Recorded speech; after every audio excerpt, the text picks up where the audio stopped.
Continuing where I left off, Chapter 20. The infantry regiments that had been taken by surprise in the wood ran out, the various companies becoming mixed and retreated in disorderly crowds. One soldier, in his fear, uttered the senseless cry, so terrible in battle, "Cut off!" And these words, together with the feeling of terror, were communicated to the whole mass. "Surrounded! Cut off! Lost!" they shouted as they ran. The moment he heard the firing and the shouting in the rear, the general realized that something dreadful had happened to his regiment, and the thought that he, an exemplary officer of many years' service, who had never been censured, might now be found guilty of negligence or inefficiency by his superior officers, so staggered him that, forgetting the insubordinate cavalry colonel, his own dignity as a general, and above all, completely forgetting the danger and his sense of self-preservation, he clutched the pommel of his saddle and, spurring his horse, galloped off to his regiment under the hail of bullets that fell around him, but fortunately missed him. He wanted only one thing, to find out what was happening, and at all costs to correct or remedy the mistake if he had made one, so that after 22 years of exemplary service, without ever having incurred a reprimand, he should not now be held to blame. Having galloped safely through the French, he reached the field beyond the wood through which our men, disregarding orders, were running and descending the hill. That moment of moral vacillation that decides the fate of battles had come. Would these disorderly crowds of soldiers obey the voice of their commander, or would they merely glance at him and run further? Despite the vehement shout that once seemed so formidable to them, despite the enraged purple face distorted beyond any resemblance of his former self, and the brandishing of his saber, the soldiers kept running, talking, firing into the air, and disobeying orders. The moral vacillation that decides the fate of battles was evidently resolved in favor of panic. As a result of the gunpowder smoke and his shouting, the general had a fit of coughing and stopped in despair. At the very moment when all seemed lost, the French who were attacking suddenly and without any apparent reason ran back, disappeared from the edge of the wood, and the Russian sharpshooters were seen among the trees. It was Tamokhin's sharp company, which alone had maintained discipline in the wood, and, having lain in ambush in a ditch, unexpectedly attacked the French. Armed only with a sword, Tamokhin had rushed at the enemy with such a fierce cry and such mad, drunken determination that the French had no time to collect themselves and threw down their arms and ran. Dolokhov, running beside Tamokhin, killed the Frenchman at close range and was the first to seize a surrendering officer by the collar.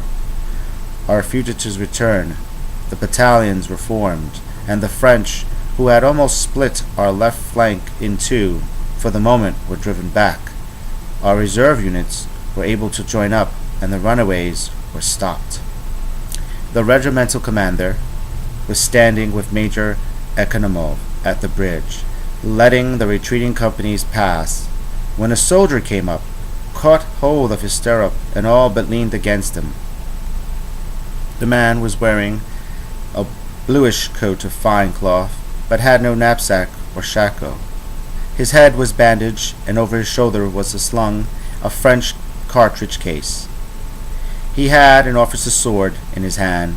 The soldier was pale. His blue eyes gazed insolently at the regimental commander, and there was a smile on his lips. Though the commander was engaged in giving orders to Major Ekonomov, he could not help noticing the soldier. "Your Excellency, here are 2 trophies," said Dolokhov, indicating the French sword and the cartridge case. "I have taken an officer prisoner. I stopped the company," he said haltingly, breathing heavily from fatigue. "The whole company can bear witness. I beg you to remember this, Your Excellency." Very good," said the commander, and he turned back to Major Ekonomov. But Dolokhov did not go. He untied the handkerchief that was wrapped around his head, pulled it off, and showed the congealed blood in his hair. A bayonet wound. I remain at the front. Remember, Your Excellency. Tushin's battery had been forgotten, and only at the very end of the engagement did Prince Bagration, still hearing the cannonading in the center, send the staff officer on duty, and later Prince Andrei, with orders for the battery to retire with all possible speed. In the middle of the action, someone had ordered the covering force station near Tushin's cannons to move. The battery kept up its firing as one is not taken by the enemy only because the French could not conceive of the temerity of anyone continuing to fire from completely unprotected cannons. On the contrary, the energetic action of the battery led them to believe that the Russians' main forces were concentrated here in the center, and twice they attempted to attack this point, both times being driven back by grape shot fired from 4 isolated cannons on the heights. Soon after Prince Bagration had left them, Tushin had succeeded in setting fire to Schwangruben. Look at them! What an uproar they're in! It's burning! See the smoke? Well done! Great! Look at that smoke! Just look at it! Cried the gun crew in high spirits. All the guns, without waiting for orders, were firing in the direction of the conflagration, as if spurring one another on. At each shot, the soldiers shouted, "Great! That does it! Look! That's a good one!"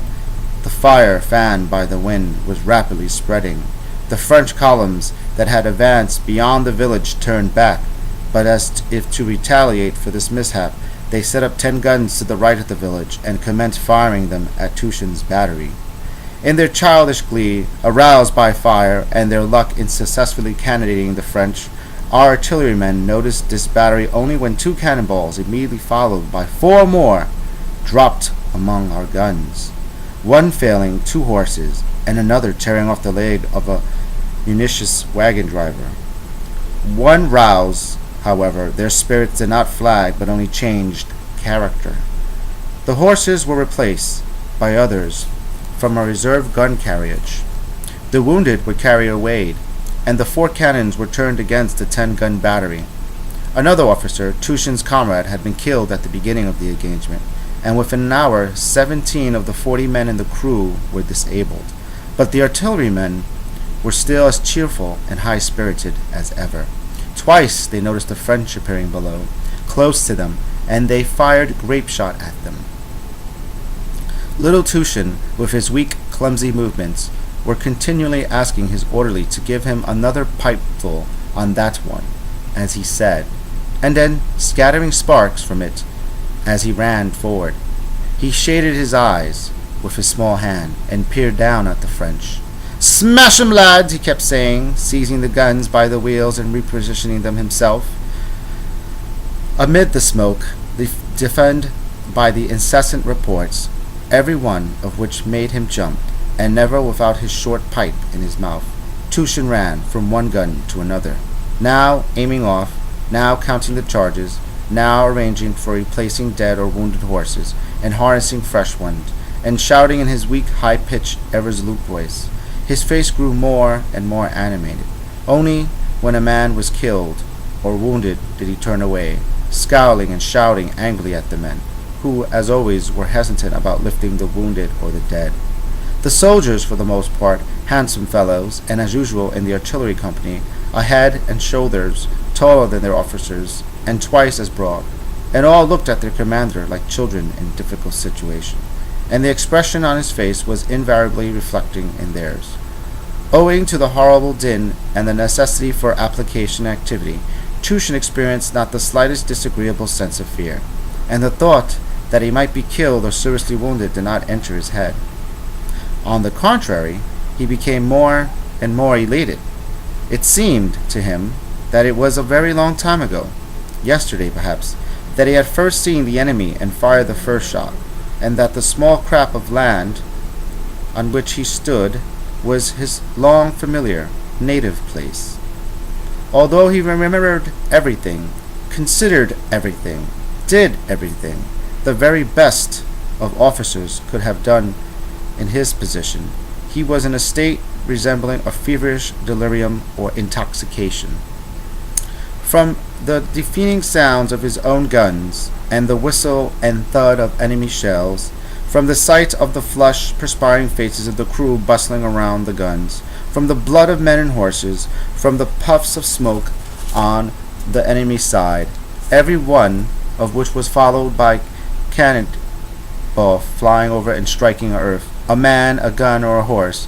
From the sight of all these things, a fantastic world of his own had taken form in his mind, which afforded him pleasure at that moment.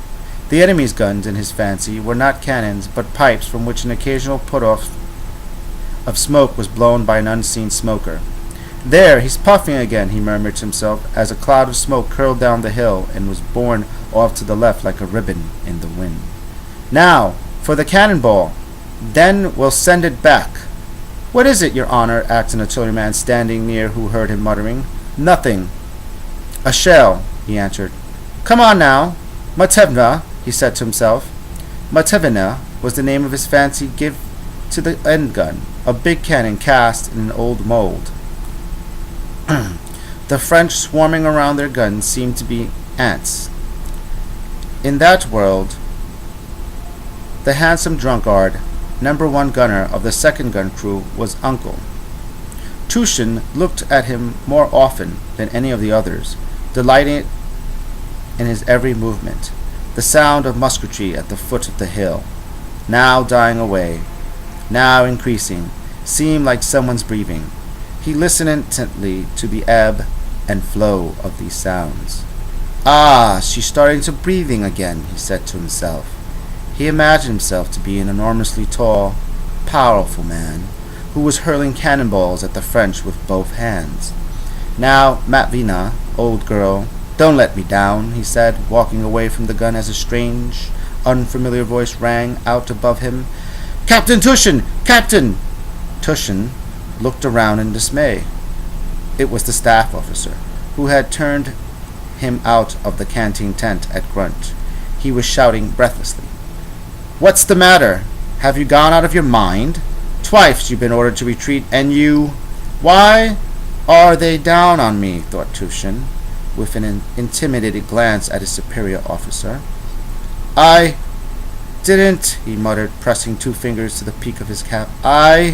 But the staff officer did not finish what he intended to say. A cannonball flying close to him made him duck and bend over his horse. He paused, and just as he was about to say something more, another ball stopped him. He turned his horse and galloped off. "Retreat! All retreat!" he shouted from a distance. The soldiers laughed. A moment later, an adjutant arrived with the same order. It was Prince Andrei. The first thing he saw on riding into the area where Tushin's guns were stationed was an unharnessed horse with a broken leg that lay whining pitifully near the harnessed horses. Blood was gushing from its leg as from a spring. Several dead men lay among the limbers. One cannonball after another flew over him as he approached, and he felt a nervous shudder run down his spine. But the mere thought of being afraid pulled him up again. "I cannot be afraid," he thought, and slowly dismounted among the cannons. He delivered the order, but did not leave the battery. He decided to see that the guns were removed from their positions and withdrawn. Together with Tushin, stepping over bodies and under heavy fire from the French, he applied himself to the removal of the guns. "A staff officer was just here, but he cleared out fast," said an artilleryman to Prince Andrei. "Not like you, your honor." Prince Andrei had no conversation with Tushin. They were both so busy they seemed hardly to see each other. When after the two cannons out of the four that remained intact had been limbered, they began moving down the hill. One smashed cannon and a howitzer were left behind. Prince Andrei went up to Tushin. "Well, till we meet again," he said, holding out his hand to Tushin. "Goodbye, my dear boy," said Tushin. "Dear soul, goodbye, my dear boy," he said, and for some reason, tears suddenly filled his eyes. Chapter 21. The wind had subsided, and black storm clouds hung low over the battlefield, merging with the gun smoke on the horizon. Darkness was falling, and in two places the glow of conflagrations grew more distinct. The cannonade diminished, but the crackle of musketry in the air, in the rear, and on the right sounded nearer and more frequent. As soon as Tushin, with his guns, had reached the ravine and was out of range of fire, continuously having had to ride around the wounded, he was met by several staff officers, among them Zherkov, who had twice been sent to Tushin's battery but never reached it.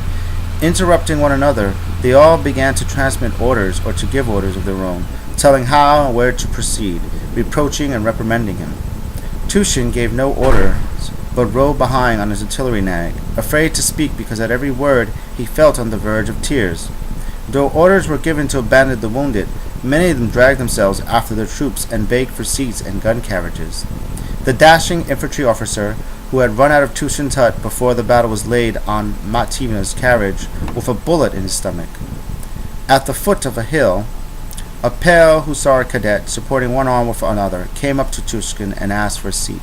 "Captain, for God's sake, my arm is injured," he said timidly. "For God's sake, I can't walk. For God's sake." It was plain that his cadet had been asking everywhere for a lift and had been refused. He pleaded in a hesitant, piteous voice. "Tell them to give him a seat, for God's sake. Give him a seat, Tushkin. Put a coat under him, uncle," he said to his favorite soldier. "And where is the wounded officer? We took him off." "He died," someone answered. "Help him up. Sit down, my dear boy. Sit down. Spread out a coat, Anatonov." The cadet was Rostov, pale, his jaw trembling, and his shivering feverishly. He supported one arm with the other. He was placed on Matvina, the cannon from which they had just removed the dead officer. There was blood on the coat they spread under him, and it stained his riding breeches and sleeve. "What is it? Are you wounded, my boy?" asked Tushkin, going up to the cannon on which Rostov was sitting. "No, it's a sprain." "Then why is there blood on the carriage?" "It was the officer, your honor, that bloodied it," and answered an artilleryman, wiping away the blood with his coat sleeve as if apologizing for the state of his gun. It was all they could do to get the guns up the hill with the help of the infantry, and having reached the village of Guntustorf, they halted.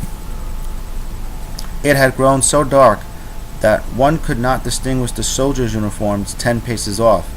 The firing had begun to subside. Suddenly, nearby on the right, a volley of shots and cries were heard. The shot flashed in the darkness. This was the last attack of the French, and was met by the soldiers in ambush in village houses. Once more, there was a general rush from the village. But Tushin's guns could not move, and he and the artillerymen and the cadet silently exchanged glances as they awaited their fate. When the shooting on both sides began to die down, soldiers in animated conversation steamed out of a side street. "Not hurt, Petrov," asked one. "We gave it to them hot, brother. They won't mess around with us again," said another. "You couldn't see a thing. They were grilling their own men. Couldn't see for the darkness. Is there something to drink?" The French had been repulsed for the last time, and once more, in complete darkness, Tushin's guns moved forward, surrounded by the drowning infantry as by a frame. In the darkness, it was as if an unseen, somber river was flowing, always in one direction, humming with whispers and talk, and the sound of hoofbeats and carriage wheels. Above the general rumble rose the voices and moans of the wounded, more distant than any other sound in the darkness of the night. They seemed to fill the gloom enveloping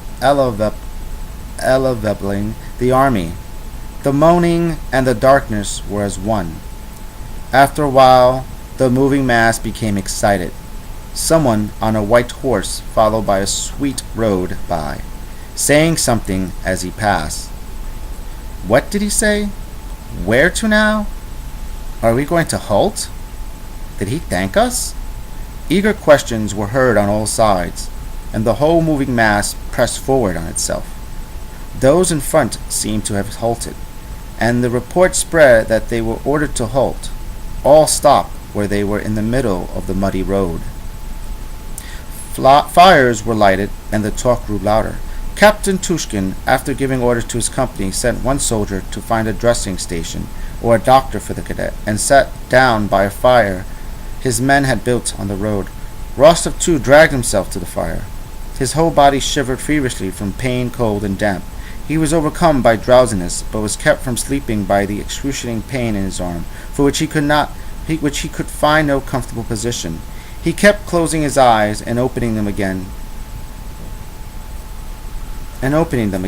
to look at the red glow of the fire and the slight stoop figure of Tushin, who was sitting cross-legged near him. Tushin's large, kind, intelligent eyes were fixed on him with compassion and concern. Rostov saw that he wanted with all his heart to help him, but could do nothing. On all sides they heard the footsteps and talk of the infantry, who were walking and riding past and settling down around them. These sounds of voices, footsteps, horses tramping in the mud, and the crackling fires near and far merged into a single pulsating rumble. The somber, unseen river no longer flowed through the gloom. Now it was like a dark sea throbbing and subsiding after a storm. Rostov listened to what was going on around him, staring vacantly into space.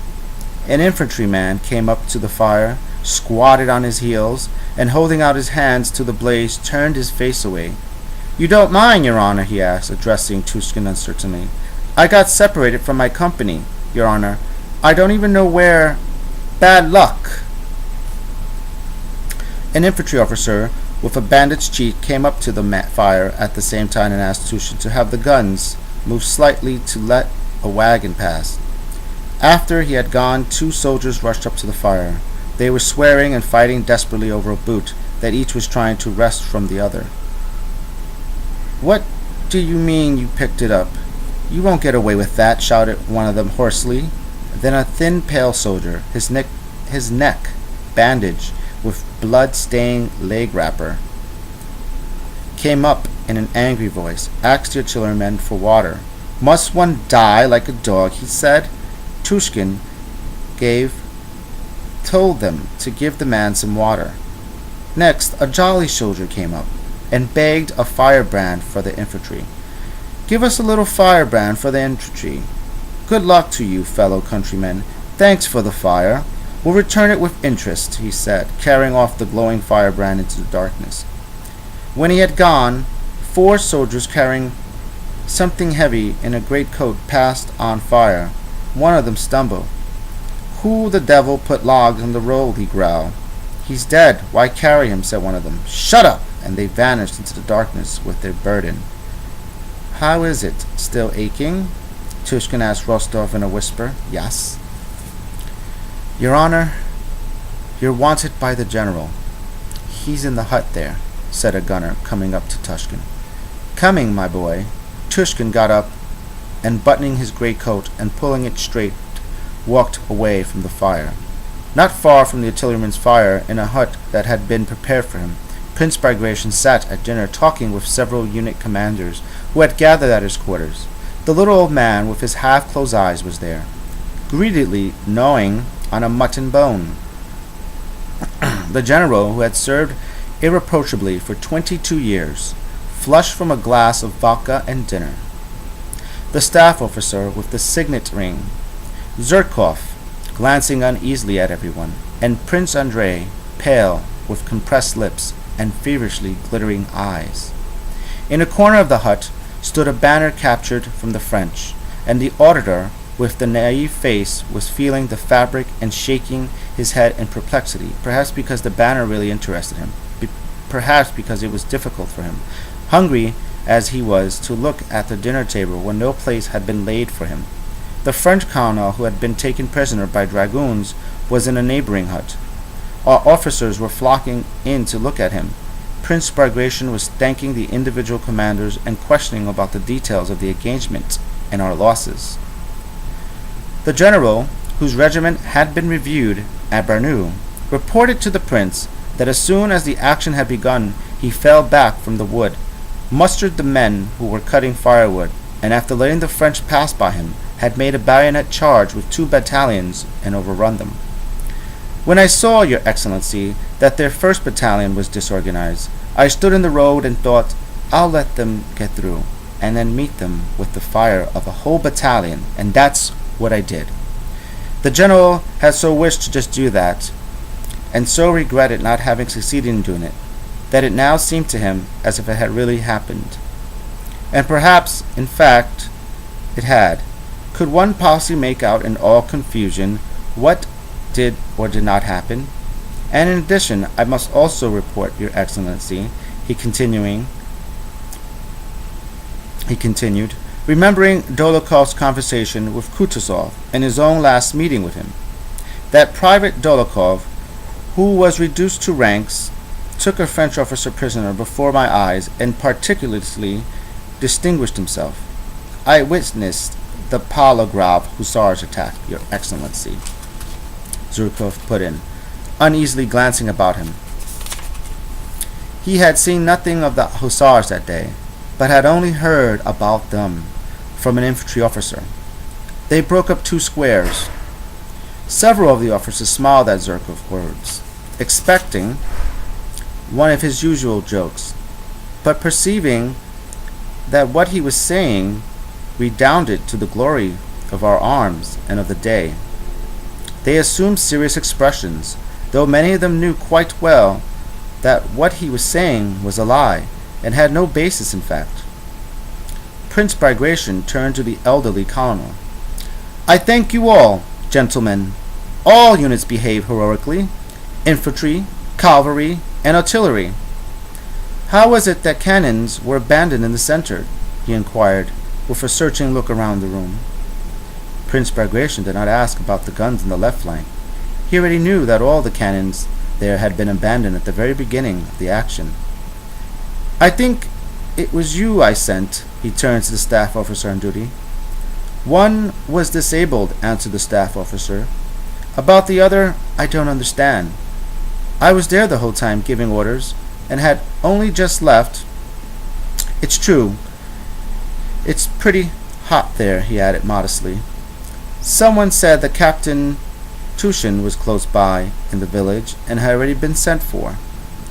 Oh, but you were there, said Prince Bagration, addressing Prince Andrei. Of course. We must have just missed each other, said the staff officer, smiling affably at Prince Andrei.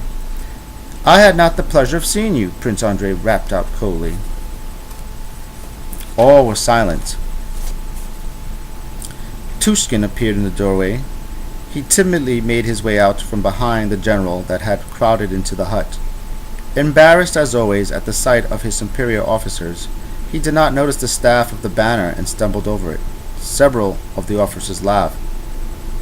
How is it that a gun was abandoned? Asked Bagration, frowning not so much at the captain as at the laughing officers, among whom Zhurkov laughed loudest. Only now, at the sight of the redoubtable authorities, did his guilt and disgrace of having lost 2 guns while remaining alive present themselves to Tushin in their horror. He had been so excited that he had not thought about it till that very moment. The officer's laughter confused him still more.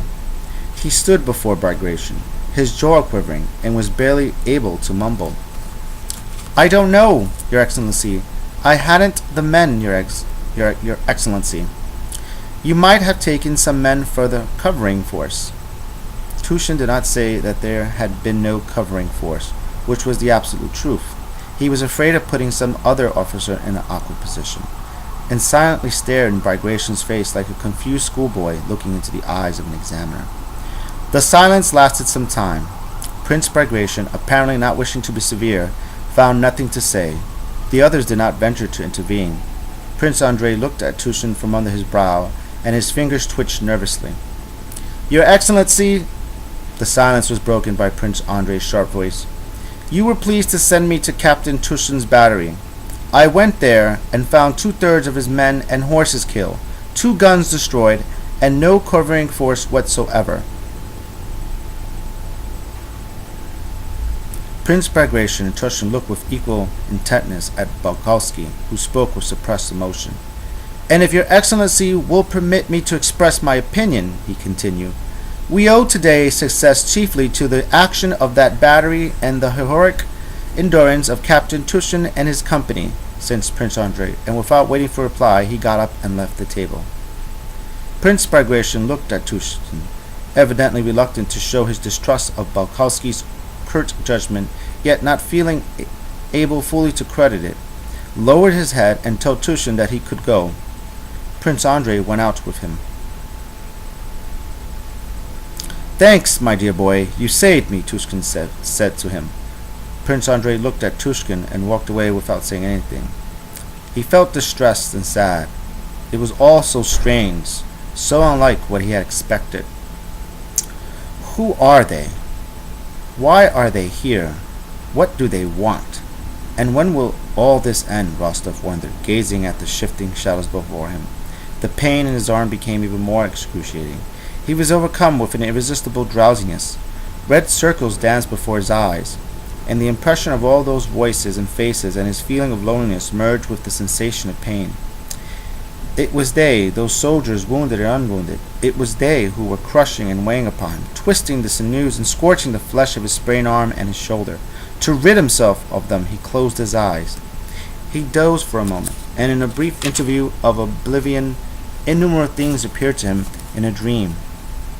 His mother and her large white hand, Sonia's thin little shoulder, Natasha's laughing face and eyes, Denisov's voice and mustache, Telyanin and the whole affair with Telyanin and Bogovich. That affair was all one with the soldier, with the harsh voice. And it was that affair, and this soldier, that was so agonizingly, mercilessly, pulling and pressing his arm, always dragging it in the same direction. He tried to get away from them, but they would not for an instant let his shoulder move a hair's breadth. It would not ache. It would be well, if only they would not tug at it, but it was impossible to get rid of them. He opened his eyes and looked up. The black canopy of night hung less than a yard above the glow of the embers. Snowflakes fluttered in that light. Tushkin had not returned. The doctor had not come. He was alone now, except for a soldier who was sitting naked on the other side of the fire, warming his thin, swallow body. "Nobody cares about me," thought Rostov. "There's no one to help me or take pity on me. Yet I was once at home, strong, happy, and loved." And sighing, he groaned involuntarily. "It hurts, eh?" asked the soldier, shaking out his shirt over the fire, and not waiting for an answer. He grunted and added, "Plenty of men injured today. Horrible!" Rostov was not listening to the soldier. He gazed at the snowflakes fluttering above the flyer, and thought of winter at home in Russia, of his warm, bright house, his soft fur coat, the swift sledge, his healthy body, and all the love and care of his family. And why did I come here, he wondered. Next day, the French did not renew their attack, and the remnants of Bagration's detachment was reunited with Kutuzov's army. Thank you for watching. Please subscribe, give it a thumbs up, a thumbs down, leave a comment below, or you can do nothing and just keep watching, and I'm gonna see you in the next one. Bye. Thanks for watching.